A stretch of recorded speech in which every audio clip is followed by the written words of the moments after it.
मारामारी। देश के कोना कोना भटक बिहारी, तमिलनाडु में भेले मारामारी।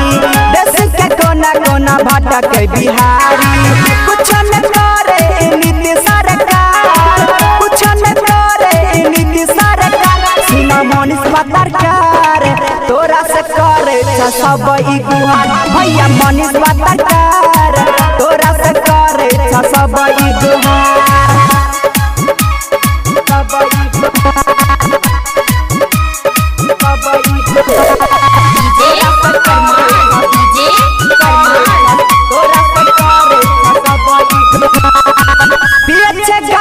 बिहार के राजा करत की विकास हो। तमिलनाडु और केरला में गिरे छे भाई सब के लाश हो। बिहार के राजा करत की विकास हो।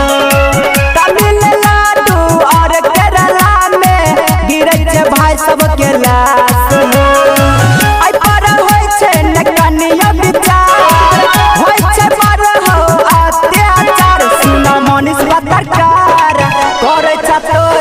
सब ई गुहार। भैया मनीष पत्रकार, तोरा से करे सब ई गुहार।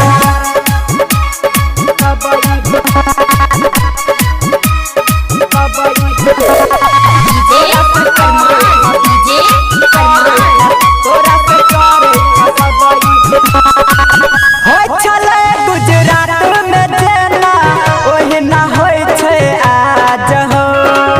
लागे छे सब भूखे मरते, हेतै के ना काज हो।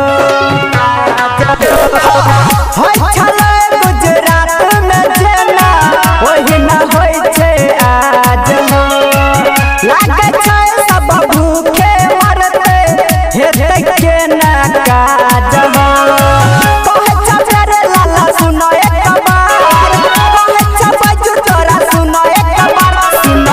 पत्रकार लागे छे भेले ई नीतीश हो भारा। भैया मनीष पत्रकार, तू ही लगाब सबके जगार, सबके जगार।